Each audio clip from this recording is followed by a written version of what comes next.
Community, how are we doing? 2017, we are back at it again. Welcome to another episode of Hey Community. I turned 30 over the holidays, so for those of you that didn't know, the 20th of December is my birthday.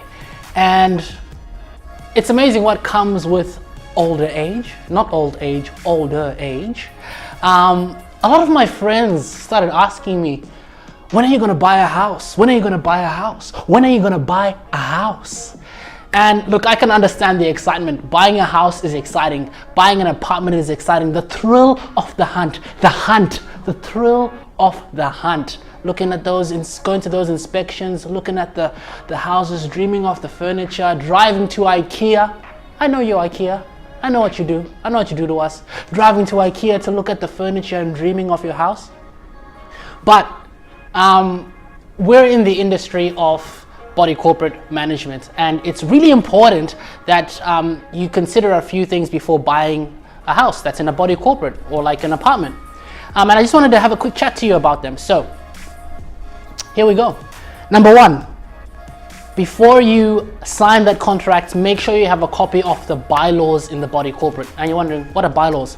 They are the rules that the body corporate operate under. So you know, some body corporates have strict rules about what you can and can't do in the pool area or in the gardens, or what happens if there's a noise complaint. So it's important that you get that document from the real estate agent so that you can go through the rules of the building, of the body corporate, so that you're comfortable as an individual that, look, you know what, I can follow these rules if I join this community. Because look, I've had situations where we've had some owners purchase apartments in body corporates, and then we tell them, hey, look, well, these are the actual rules that you have to follow.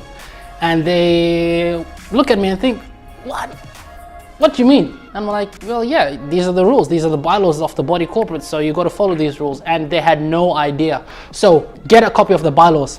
The second point, get a copy of the body corporate's balance sheet. Now, if you live in an apartment complex, every body corporate has to raise money to maintain, you know, the gardens, the look of the building, the painting, the pool areas.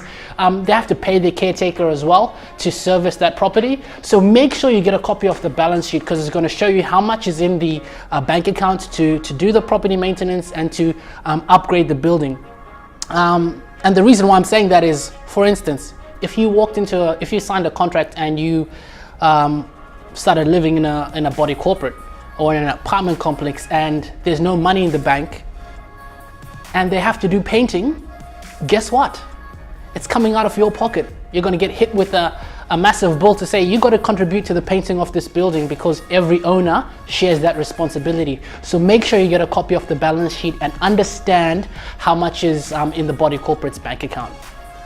The third thing, get a copy of the minutes of the meetings. So each body corporate has to hold what's called annual general meetings or extraordinary general meetings. And it is at these meetings that they set what the contributions or the levies that you're going to get charged are. So make sure you get a copy of those minutes. You understand how much your apartment is going to be billed for the next year, so that you can budget and make sure that it's within your means. The fourth thing, the most important thing, I think, is to ask the body corporate manager or ask the real estate manager if there are any defects that have been reported in this building. Super important, guys. I mean, I've had friends that have bought into amazing looking apartments only to find out that the roof is stuffed. You know, there's roof leaking, the windows are leaking, and they're like, well, we just spent all this money buying our apartment, but the roof is leaking or the windows are leaking. And I can see the disappointment on their face, and I don't want you to make that same mistake. So make sure you ask if there is a defects report, so that you understand if things need to be fixed in your apartment or in the complex. Because if there are massive defects, chances are you're going to be contributing to it if you're in that body corporate. A tip I'll give you is, and we'll actually link to them below, is you can actually engage the services of a search agent or a conveyancer to just go through all of these things with you, just to make sure you know, they provide you with a report, just so you make sure that everything is okay before you buy the apartment in your body corporate. All right, guys, that's me. I'm 30 years old. I'm not buying an apartment anytime soon, so stop asking me. but I'm hoping that this video gave you good tips on what you should look out for before you buy your apartment or your house in a body corporate. Loving you guys. Thank you for the support. Make sure you like our page, subscribe to our YouTube channel, and we'll see you back here next week. Peace.